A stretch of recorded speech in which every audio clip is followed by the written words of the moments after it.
I guess it's just me. I'm Randy Rosenberg, and I thank you all for being here. Since many of you are my friends, I hope you are at the end of this presentation. I want to thank the museum for letting me put on this little show. I want to thank a number of people. Just quick, Bonnie Corcoran, who we adored. You had me at hello, and because of her, we became familiar with the institution, and that's why we're here today. Greg Labusi, who is the director, a man of wisdom and vision. And I also want to thank all the other folks who helped support engineering. I'm not good at names, but Bailey Badawi, who was a coordinator of this, we thank you. I also want to take just a moment, please, God, take care of this town. Amen. Amen. All right. We're going to look at music, which in this city is kind of hard to do originally. But we're going to look at something that's ancient. We're going to look at something that's beautiful, bold, and sometimes very bizarre when you think of it from the standpoint of the brain and the central nervous system. After all, it is music that marks all the grand occasions of our lives, follows us to the grave, and then, of course, even past that. Question.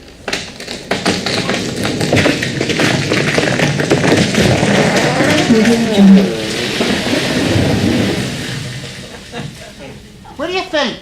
Is there a sound? Yeah. I disagree. I must disagree. All right. What you have when a tree falls in the forest is vibration of air. You got atoms moving at discordant and disconjugate frequencies. It is noise, at best. And it isn't until it's processed by the brain does it become either identifiable sound or melody. So we're going to talk about music because in terms of psychological components, because without the brain to decode it, it's just noise. So what is music? What's considered musical? Well, everybody here has an opinion. But what is absolutely necessary is first rhythm. Wait a minute, where's my stuff? There we go. The segmentation of pulses and time. Okay? You need pitch, which is a vibration with aesthetic quality that varies going up and down, has a capacity to be higher or lower, that can create contours or be played together as chords. And when two or more are playing, you got harmony. And then there's timbre. When a clarinet and a flute play an A, they have to be distinguished by the quality of that sound. But it all starts really with rhythm, because if you think about it, the oldest musical instruments are rhythmic, drums, at least the ones that are found, and flutes. I'm a flutist and like that. But I want to show you what the brain does with rhythm. The brain has to hear a pulse. It has to take up that pulse. It has to recognize it as having an interval. It has to recognize a beginning and an end. It has to anticipate that there'll be more, okay? And then it has to change. And then, if you're someone like Tim Laughlin, you've got to stretch it, or shorten it, or lengthen it, or quicken it so that you have an emotional component, because rhythm is emotional, okay? So I just need your help to prove a point, okay? I just need people to go like this. Just keep up with me. Rock-a-bye, baby. Right? 2, 3, 1, 2, 3, 1. You're a grand old flag. You're a high-flying flag. Thank you. Oh, marvelous. You guys don't have to be here at 8 o'clock because I'd like to hear this. So what your brain just did is switch from pulses of 3 to pulses of 2, and you didn't sweat, did you? Okay. It wasn't conscious. We live at multiple levels of consciousness when it comes to music in the brain. Watch this. What are you doing? I'm playing Neasy Easy Nosy. Neasy Easy Nosy. Try it. I don't want to try it. Anybody can do that.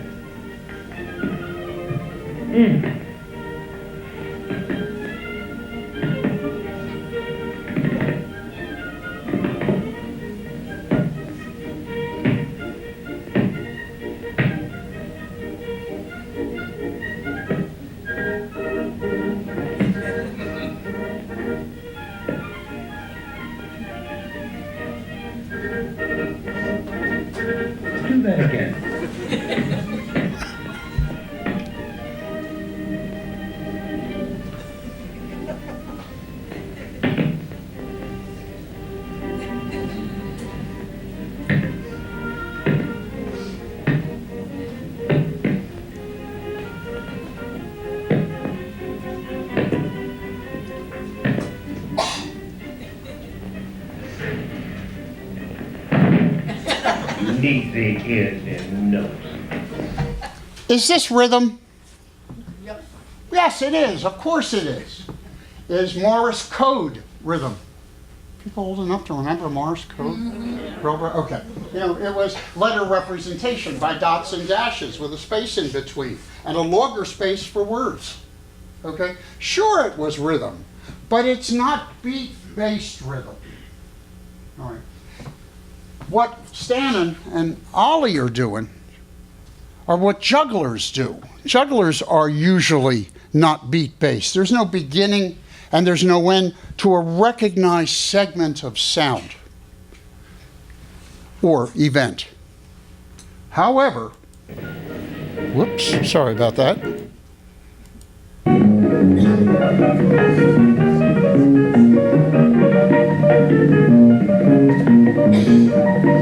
Watch both hands. Professor Longhair, amazing. He's doing two different things with both hands, different tempos. He's emphasizing weak beats on the left, strong beats on the right. He's not thinking about it, he's playing it.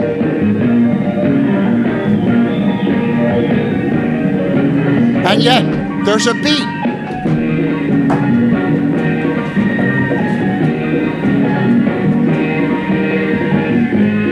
And it's delightful, even 40 years later. You know the name of this tune? Big Chief. Okay. This is amazing to me, too. It's a completely different area of brain. Come on, do it quick. These people go home. Okay. Well, they'll begin to whistle, and I think the whistling is astonishing to me. There we go. Okay. Listen to this. Don's doing it. Don just proved my point ahead of time. Because rhythm is tied directly into the motor portion of the brain. Hey man, directly into the motor portion of the brain. So that you can tap your toe. So you can snap your finger. So you can dance. Okay? And of course, friends, don't let friends clap on. 3, that's right. Okay. Why? Why? Why is it only on 2 and 4? No, wait a second. If you're going to bring it up to me, I'm going to tell you why. What are the strong beats? 2 and 4. 1 and 3 are strong beats. What are the weak beats? 2 and 4. Right? The brain does not like space. It does not like a vacuum. It does not like the absence of sound. It doesn't like to be underemphasized. So what it does is it makes up the difference. And that's why, friends, don't let friends clap on 1 and 3. Okay. Wait a minute, I can't get this silly thing to work. There we go. So how do we hear? What's amazing about it? I am 60% deaf. I owe it all to the Rolling Stones Steel Wheels tour, where Ellen and I were sitting right up next to Mick. Oh, it was a great seat. The speaker was fantastic. And at the end of it, she said, "Wasn't it great?" And I went, "What?" Here's a great device. I don't know if you can... Does this matter? No. My cat thinks it matters. Oh, well. This is the pinna, the external ear. You can't really hear without it. It's an amazing device. First of all, the folds of the ear are often unique. If you're a Star Trek fan, it's a little like Klingon foreheads. They're also a little different. What it does, however, is it channels air pressure into the canal. As sound comes into the canal, there's a back pressure. So the tendency is to resist motion. This amplifies and tries to get you past the resistance. It's also a passive amplifier. The human ear can hear between 20 hertz and 20,000, give or take, all right? But this amplifies 2 to 4 hertz, okay? And that's the range of the human hearing, of conversation. All right. Then, that's the external ear. Here's the middle ear people talk about. First you got an eardrum, it separates it. We'll come back to this guy in a second. There were 3 bones in the middle ear. The malleus, the incus, and the stapes. It looks just like a stirrup, hence stapes, okay? Which then attaches to a window called the oval window. We shall talk about the oval window in a second. As the sound comes into the tympanic membrane, it is then pushed passively by the sound wave. It then works the levers of the bones of the inner ear, amplifying the force. And then that force is transmitted to a much smaller spot. 15 times difference. So you now have a 15 times amplification just in the middle ear. Okay, don't stick pencils in here. It's not good. You need this, okay? Then that force gets sent into the inner ear. Now this is called the cochlea. The cochlea is an amazing organ, and it's a spiral. And through that spiral, if you were to unwind it, you would find tones are represented all the way up to the top. Lowest at the bottom, highest at the top. Tiny hair cells respond to different pitches, different tone. And as such, if you can have hair replacement, I think you should be able to replace this. I think hearing aids are a conspiracy, but that's a whole different lecture. Okay, so once you get it to the brain, what happens after that? Oh, nothing like music to light up the brain.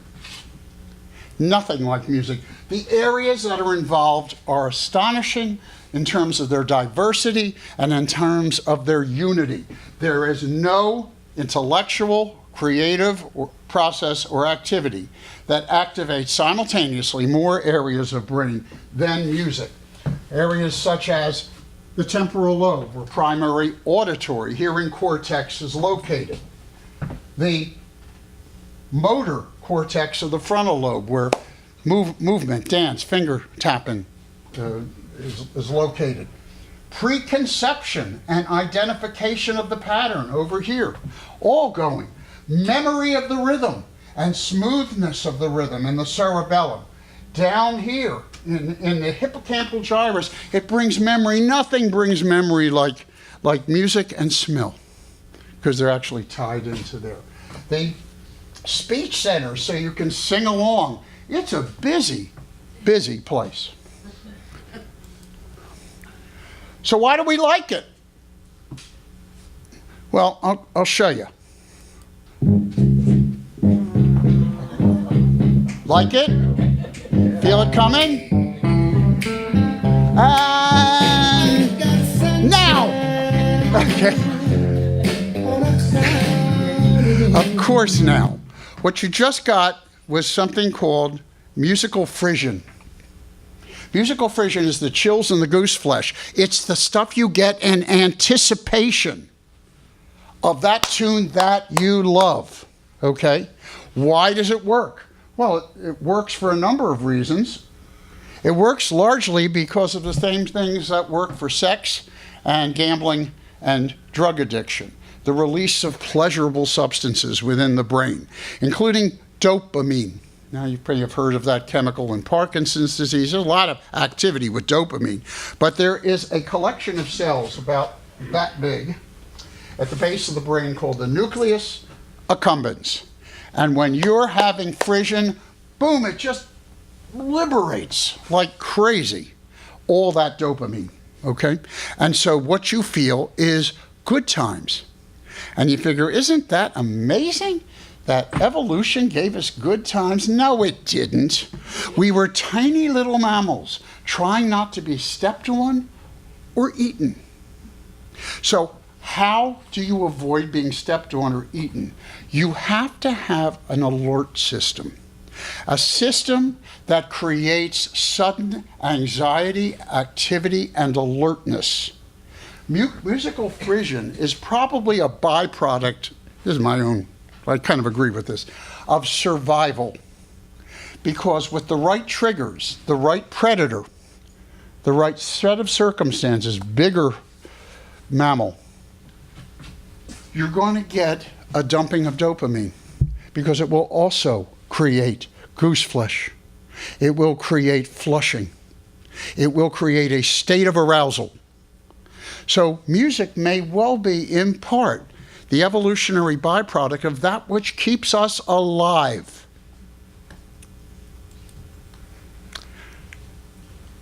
A word about sound intensity. Speaking also as someone who is a musician and has hearing loss. Sound is pressure, and pressure is force, and repeated force can be dangerous. We measure sound in terms of decibels, and that gets thrown around, but that's a logarithmic curve. What a logarithmic curve means is that if something has a level of 10 decibels, 20 decibels is 10 times that. 30 decibels is 10 times that, etc. The softest sound you can hear is zero, almost 0 decibels. 60 decibels is 100,000 times louder. That's normal talking. If you shout in someone's ear, okay, 10 billion. Million. Yes, billion. Billion, thank you. 10 billion times louder. Always throws me. And once you get to 85 decibels, I mean, this is something Mark McGreen understands because he plays heavy brass and so well, that the sound pressure, the more you're exposed and the louder, obviously, the more potential damage can occur.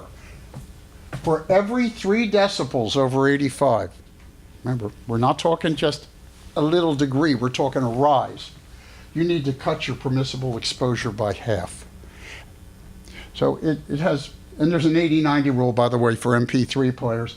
If you have your MP3 player at 80 decibels, which is normal listening, 90 minutes or more brought together as a single experience or broken up per day sets you up for permanent hearing loss. Why is it important? Well, there's 170,000 musicians in this country. Well, nobody cares about musicians, do they? I mean, not really. Okay. Certainly not the White House. But there are 60 million amateurs, all right? And for adults, musicians, 61% have hearing loss. For juveniles, 22%, and children musicians, 16%. That's a lot. So it's the numbers. And that's why we need to be concerned about noise pollution and damage. Acoustic injury. Although jazz is wonderful and rock is terrific, the orchestra is a pretty dangerous place too. Where's danger? Right here in the violin section, because their ears are down into the instrument, plus sound bounces off the ceiling and comes back and gets them at the other side. Hearing loss in violin players, very common. This is actually the most dangerous section to be in, French horn. For some reason, the convergence of pressure is very big in this location, and they singularly have the highest level of hearing loss as they age through professionalism. The flute players, and particularly piccolo. Piccolo, when played highest, is the most damaging. But you know the worst place to be? Right here, a conductor. All right, this is where we're going to get weird. To play a musical instrument, fish don't play musical instruments, although fish is a group that plays musical instruments. But to play a musical instrument requires dexterity, it requires the sustenance, the sustaining of muscle tone, body posture, limb tone, and speed. And in some brains, that mechanism goes awry. And when it goes awry, posture, tone, and position of those parts that make music, the lips, the hands, the fingers, feet, although it's less common, can malfunction. And they malfunction in a way that will look a little like this. Well, let me see. Whoops, come on. Let's look at a guitarist with musician's dystonia. Watch the fingers.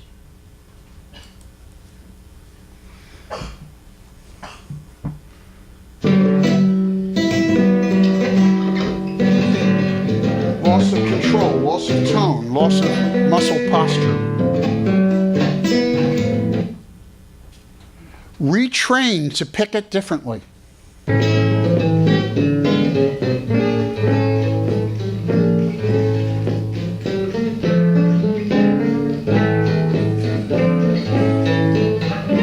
Lovely. He has to incidentally cut down the amount that he plays each time. Okay. I think I get you. It's enough. Come on.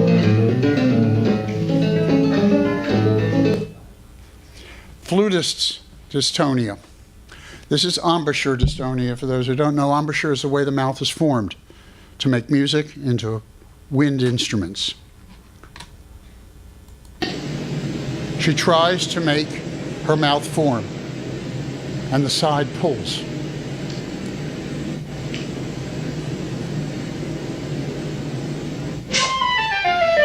She's playing the scale. As she does so, the mouth pulls to the side.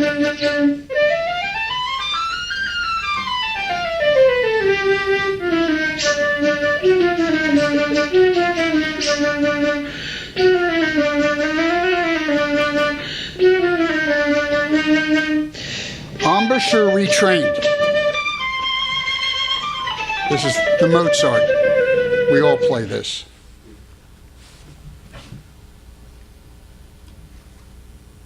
Up to 1% of professional musicians will have this. This affected Leona Boyd, who, if you recall, a great classical guitarist. Okay, Glenn Gould, a kind of a nutcase, but amazingly talented in playing Bach. The Goldberg variations are still the standard by which many are compared. And Robert Schumann, the composer, he was actually kind of a fruitcake anyway. At the end of his life, he believed that he was visited by the ghost of fellow composers for his violin concerto. Schubert. He thought Schubert visited him from the grave. He was probably syphilis. Anyway, a musician's dystonia in the it's always the active limb. Pianist, the right side more than the left. Flutists and brass players are embouchures. Okay. Violinists, the left hand, and guitarists, the right. Okay. It doesn't hurt, but it kills your career. Kills it, but good. If you can't move your fingers, it's usually the fourth and fifth fingers that are affected, and it worsens with continued activity.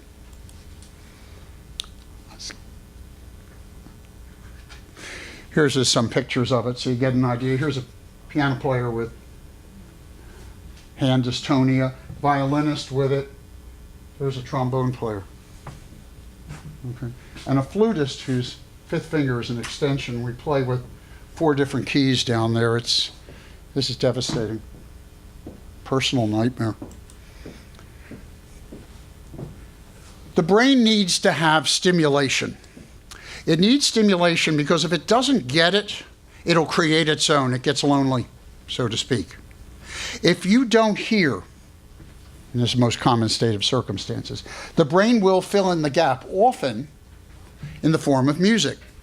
It can be pleasant, or it can be a jukebox of constantly changing tunes. Musical hallucinations are usually based on the patient's own experience. Most commonly, they are Christmas carols. I don't know why. Okay, they didn't mean much to me in my household, but they will come often with increasing speed and maybe 2 or 3 notes and they'll change. It can drive you out of your mind, okay? Charles Ives, the great composer, probably had musical hallucinations. If you listen to the Third Symphony, and I'm not recommending you do it right away, but the Third Symphony has concurrent melodies running. It is thought to be because of his own musical hallucinations. Robert Schumann, again, back to Robert Schumann, had a tough time. He heard constantly a high A. and right up to the end of his life. He was able to play through that, but it was an ever-present influence, okay?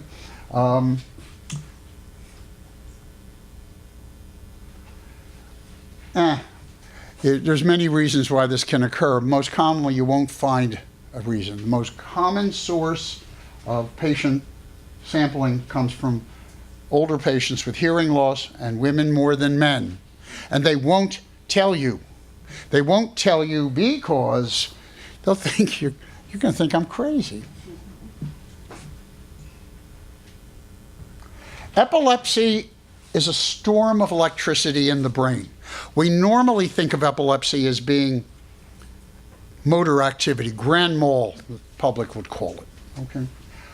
There are other kinds of seizures, and we'll show you something about that. But epilepsy and medicine and music go together. For example, these are epileptics in medicine. Neil Young, Lil Wayne. Prince was an epileptic. Elton John's an epileptic. Susan Boyle. Anybody know who this was? I tell you, we're getting old. Jimmy Reed? No. Jimmy Reed, great blues player. I think his riffs are still played. I don't know. Isn't that true? Indeed. Okay. Jimmy Reed. However, music itself can trigger seizures. Those people who are susceptible to music-induced seizures usually are susceptible to those kinds of music that have strong emotional components, okay, or on specific keys. They'll respond adversely to minor keys and duration of the exposure, of course, or major keys can be an influence here. There's all kinds of seizures. Not all are the big ones that we're so used to seeing, the generalized motor seizures. Some are starry spells, bizarre activity, loss of awareness of where you are, what you're doing. Let me show you an example. This lady has seizures triggered by Puccini. That never happened to me. I like Puccini. This is her wired, and this is her brainwave tracing. This is the right side, and this is the left side. The music begins.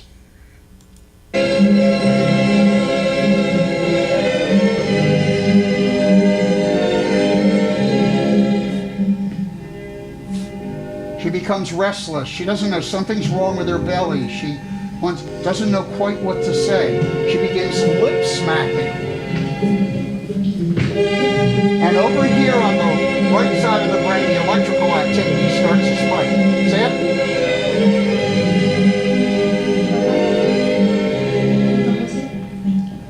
it? Something's wrong. Something, I don't know. I can't. And now she started to undress.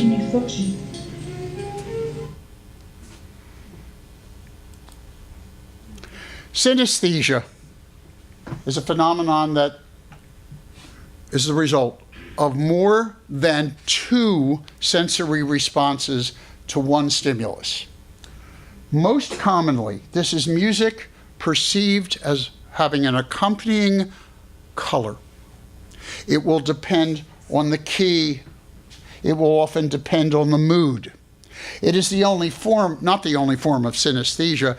There are people who will taste G flat as cinnamon. Okay. Yeah, it's really strange. It usually is in childhood and does not interfere with the individual's life. These aren't patients. They don't complain. In fact, they use the synesthesia for the creative process. Here's what synesthesia looks like. This is an example put together by a patient who had it. It pulses, often pulses with shapes, and the shapes may change.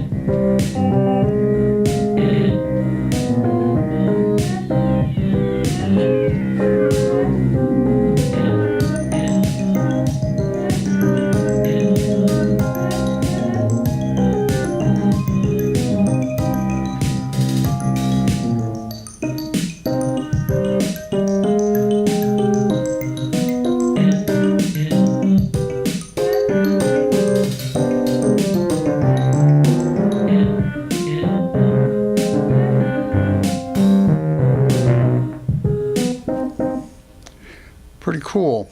Well, who's a synesthete? That's a nice word. Who's a synesthete? Well, Billy Joel.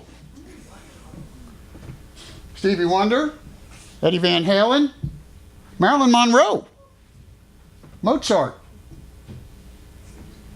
Please? Exactly, Jimi Hendrix. All were synesthetes, and not one of them would have necessarily traded it away. This does not interfere. This helps composition.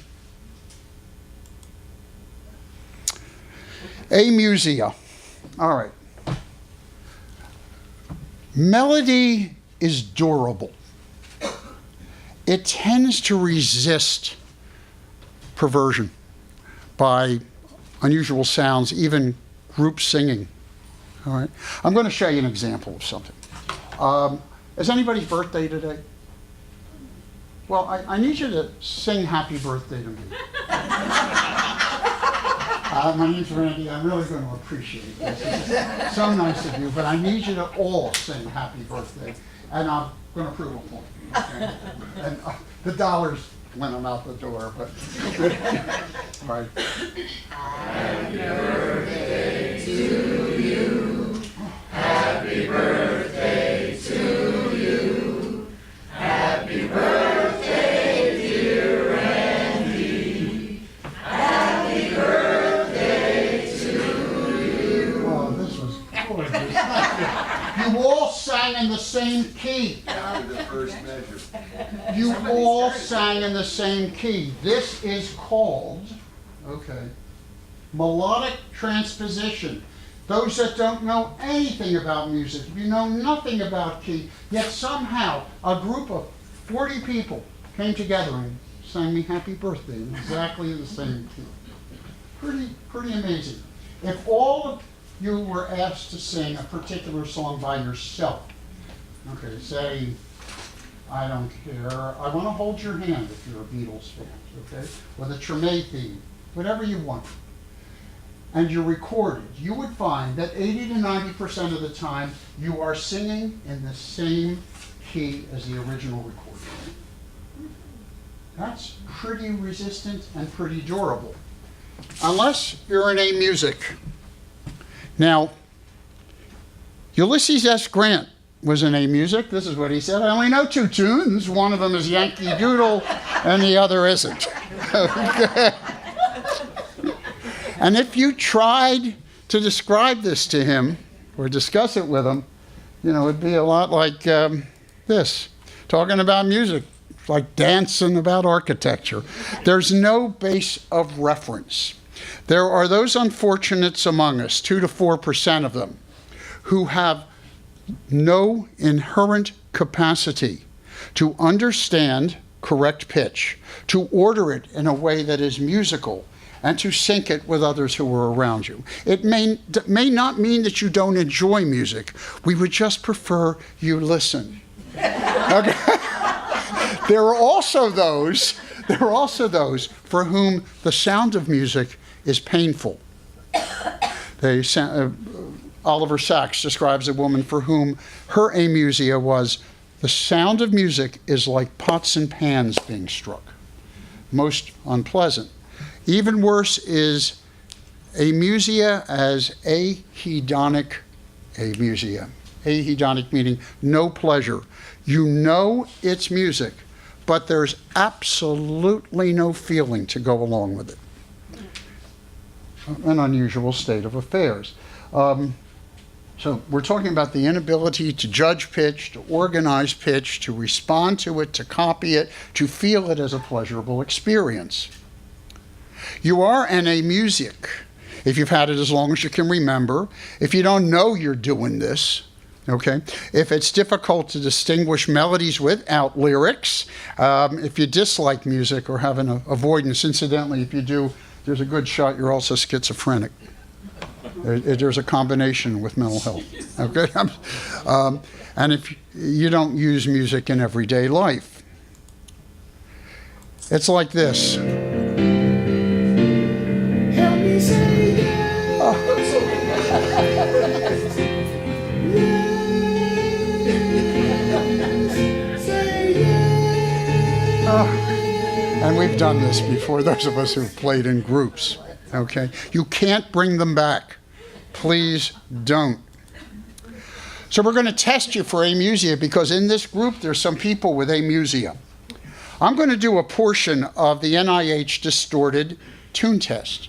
They have 30 tunes selected, and what we want is to know whether the tune, familiar, is correct or incorrect. And all I want to do is have you listen. Okay, listen to this one.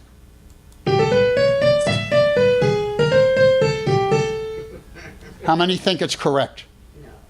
No. How many think it's incorrect? Wow. We got it wrong.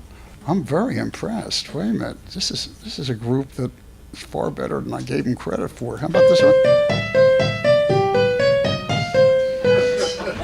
How many think it's incorrect? How many have no clue? Nobody. Okay.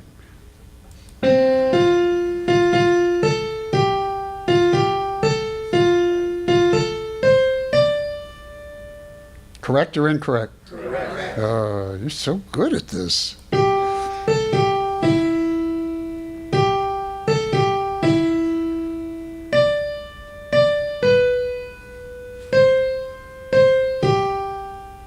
Correct or incorrect?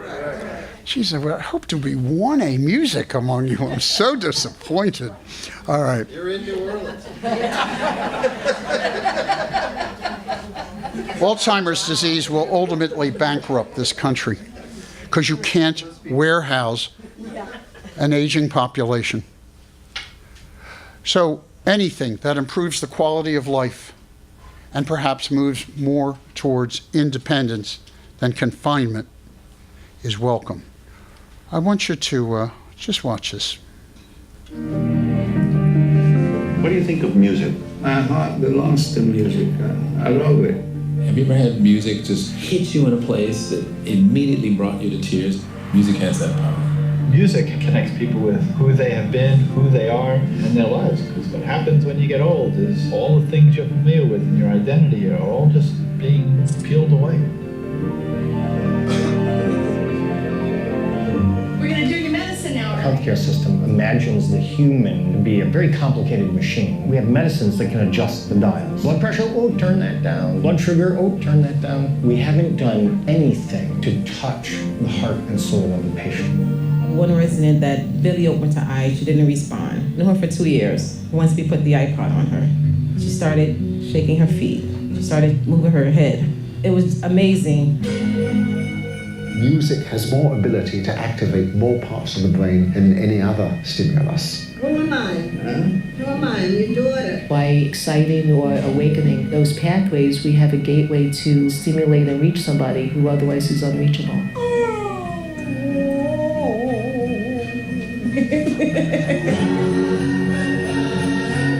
It can't get away from me if I'm in this place. It takes me back to my school days. Oh God, that's beautiful. Does it make you happy to sing for us? Yeah. Don't cry. Every human being needs stimulation from the outside, from little babies to old people. American culture is wrong. There is actually life beyond adulthood. There's the opportunity to live and grow and become elders. The aging that we experience holds in it very important learnings and lessons. There is no pill that does that.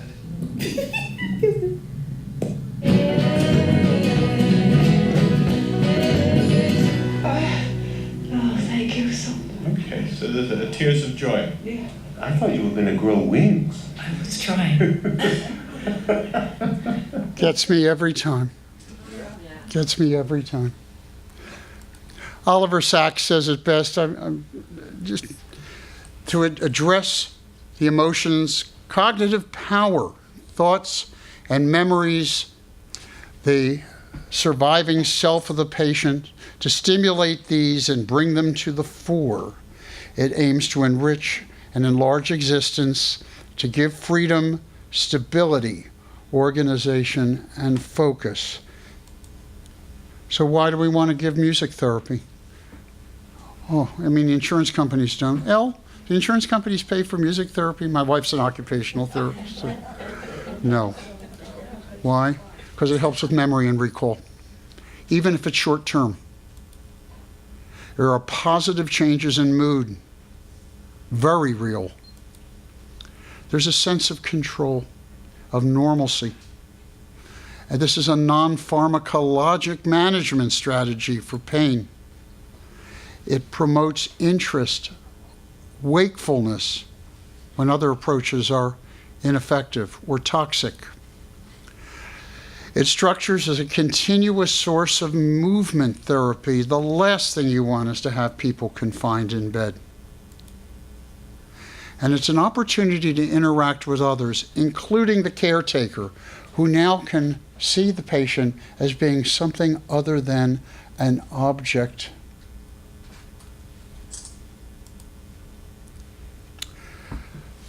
Rhythmic auditory stimulation in Parkinson's disease. Parkinson's disease, as you probably know, because Michael J. Fox has done such an amazing job. Okay. Parkinson's disease is a disorder of movement. It is a disorder of those circuits and the neurochemistry of those circuits that allow smooth, repetitive motion. Okay? It is blocked.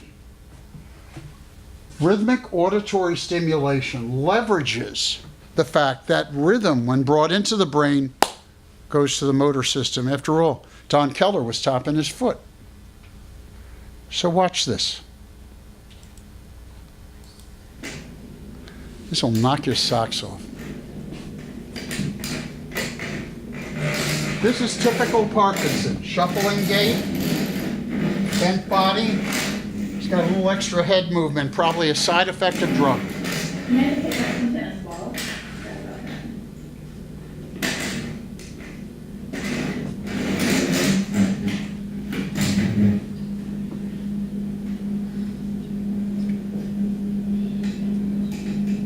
Freezing. Without the walker, he'll pitch forward.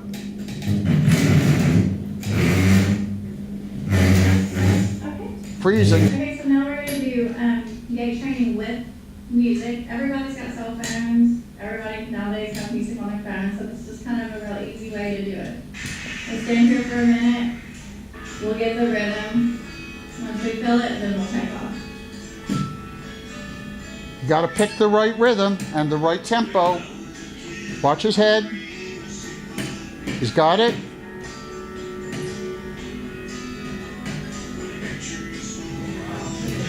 Wait, it gets better. It even gets better.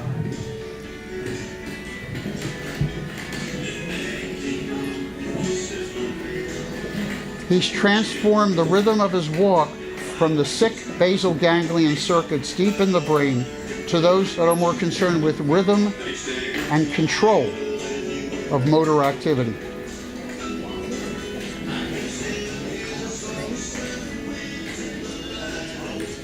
He likes country and western. I've done this with 2 patients. They like country and western. Works very well.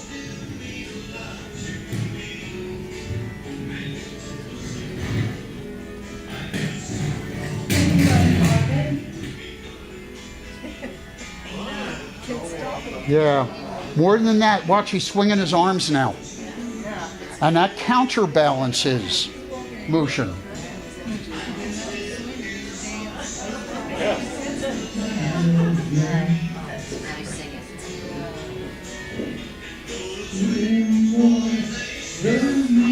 He's now activating Broca's area of the brain. Language retrieval, speech. Because he's singing.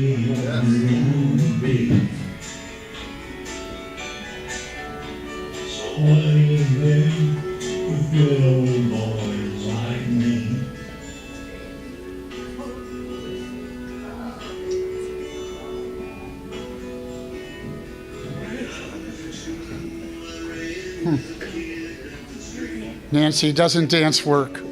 Yeah. It's beautiful, isn't it? Gets me every time. Yeah. If you don't know who George Gershwin was, you're really in the wrong place. I would suggest another city, maybe. Duluth. Wait a minute, Bob Dylan's from Duluth. Big mistake. George Gershwin An amazing man. I think the greatest of the composers for the Great American Songbook. In 1937, February, he was conducting the Los Angeles Philharmonic, and during a rehearsal of selections from Porgy and Bess, one of his later compositions, and took a lot from him to perform, and rather to compose, he almost fell off of the podium in a blank state. Most people didn't make anything of it. He wasn't hurt. But that night he played the Concerto in F in performance. And in the middle of the performance, he stopped playing entirely. He was able, after a few seconds, to pick it up again and finish out his performance. He noted at that time the awful smell of burning rubber. His behavior began to go downhill rapidly with intellectual erosion, increasing anxiety, and apathy. He ultimately was admitted to the hospital with generalized seizure activity and was found to have, at surgery, a malignant brain tumor, glioblastoma multiforme. He developed postoperatively a fulminant fever and died within 3 or 4 days. 1937. Enjoy every day. George Gershwin met Maurice Ravel. I think you've all probably heard this. Bolero. He thought it was great when he wrote it 20 years before he died. He didn't think it was so great later because of the repetitive nature. But Maurice Ravel, in 1928, visited the United States for the very first time. And during a party given by Eva Gautier, a soprano of renown at the time, he met Gershwin, and Gershwin played for him selections from Rhapsody in Blue. He also played for him The Man I Love, and Ravel was captivated. Gershwin, in fact, asked, "Would you please give me lessons in composition?" And Ravel said, "The world needs good Gershwin more than it needs bad Ravel." So, as 1935, he was involved in a traffic accident. A taxi cab struck his head. And from that point, he seemed to go downhill. He lost the capacity of speech. He lost the capacity to write musical notes, but he could still hear it in his head. And for him, it was a great tragedy. It was elected to take him to surgery. They opened up and found nothing. Oddly enough, the operative notes, the pathology, the brain specimens have never been found. Kind of odd. He probably suffered a degenerative disease called frontotemporal dementia. Truly a thief.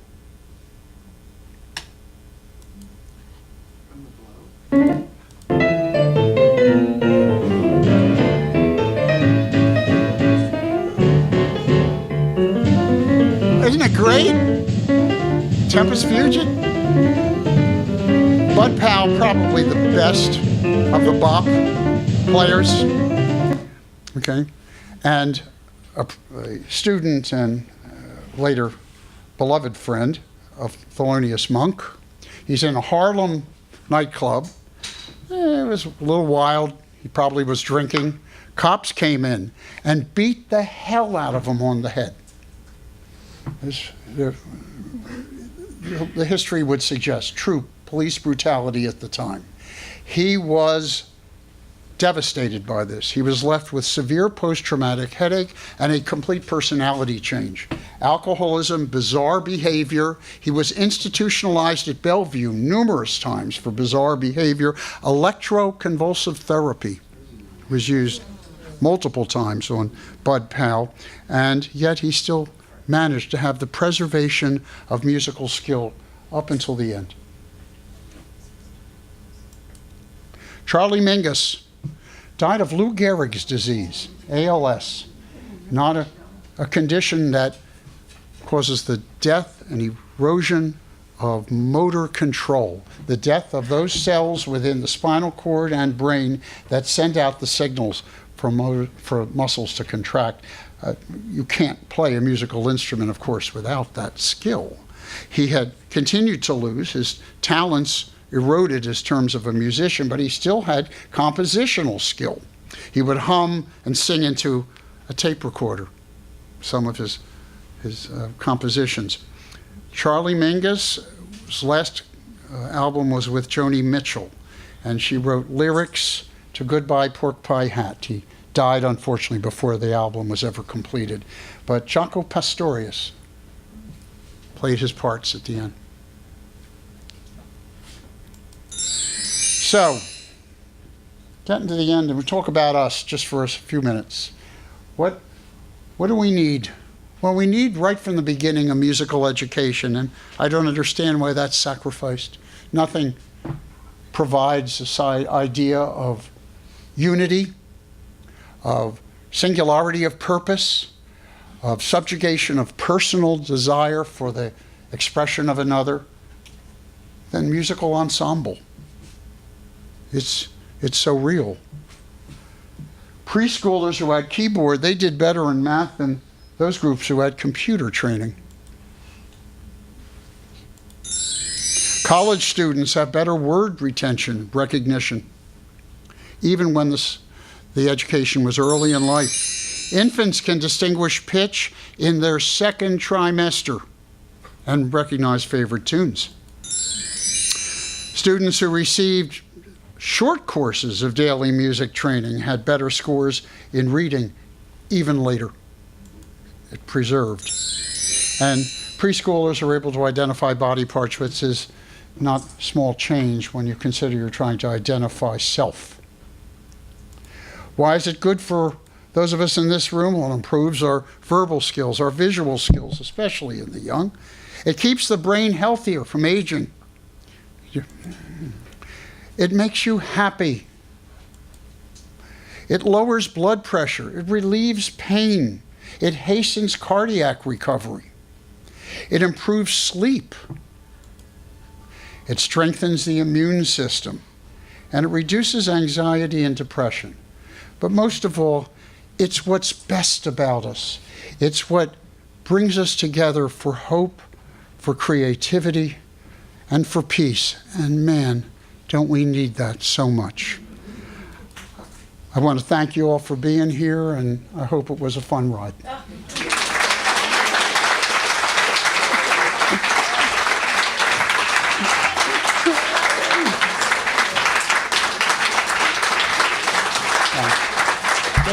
Does anybody got a big question? Yeah. Why is it that I'm going to come over to you. sometimes autistic children can sing, but they can't talk? Children who can sing. But Autistic, Autistic children.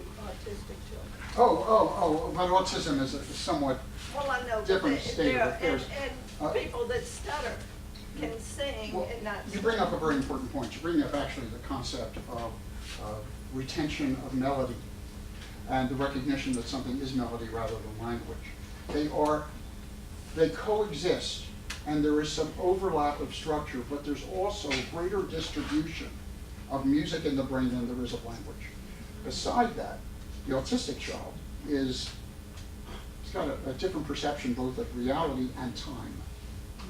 It's a different existence of life. But you can reach them. Is that your experience?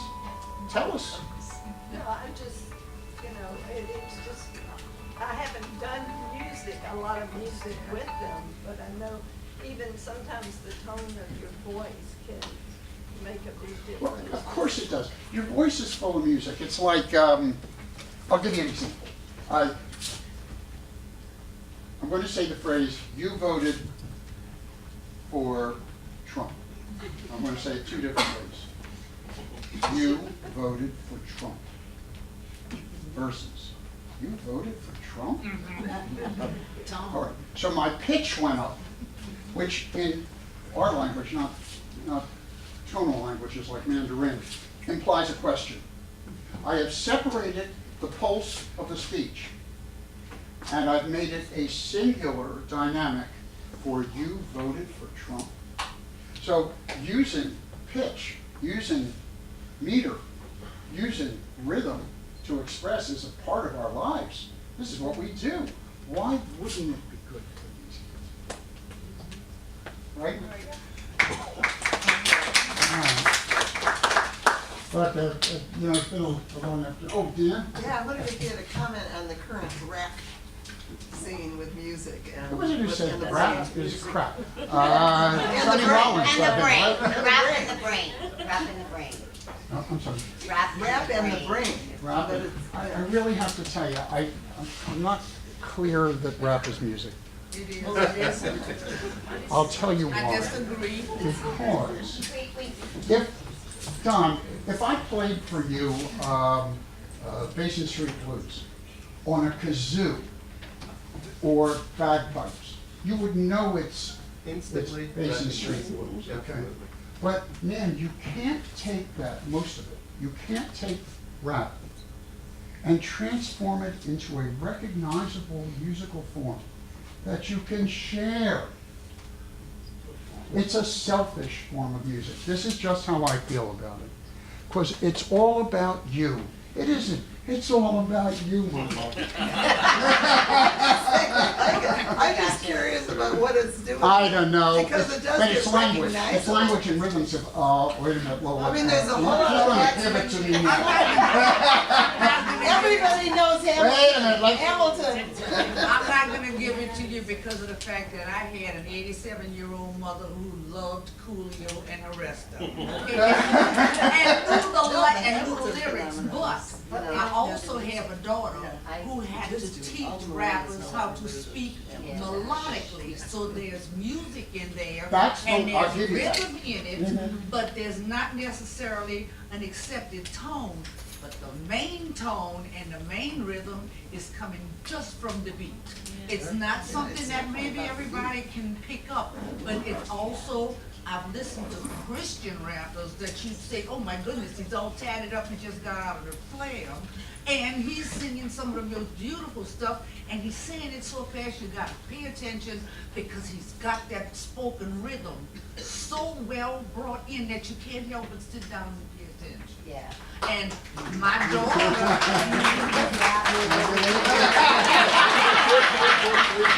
and my daughter got into a lot of trouble when she told some people they could not rap because they could You know what, not perhaps speak melodically. I am humbled.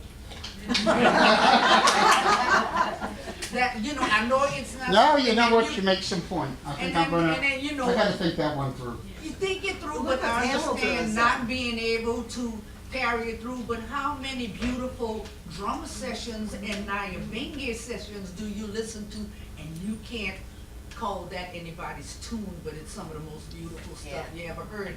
And we're talking about Bob Marley, we're talking about Bunny Wailer, we also talking about people like Sting and Gwen Stefani. They all took it from that and made it to something that was acceptable to the ear, but these people have Acceptable to the ear. That's what this is. and it's acceptable to some ears and not others. And I am not a rap musician listener. Yeah, I don't look and listen, but I've got enough young musicians and stuff around me that I better pay attention because a lot of them are giving you lessons that you're not listening to unless it's told to you that way. A lot of kids listen to it. Well, once a day will likely say humble to me, and I'm a better person. All right, well, look, everybody have a good afternoon. If you want to talk to me, I'll be here for a few minutes. Thank you.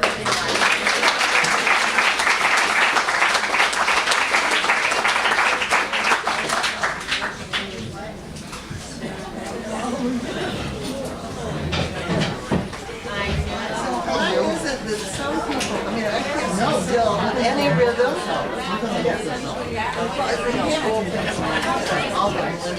I can't follow.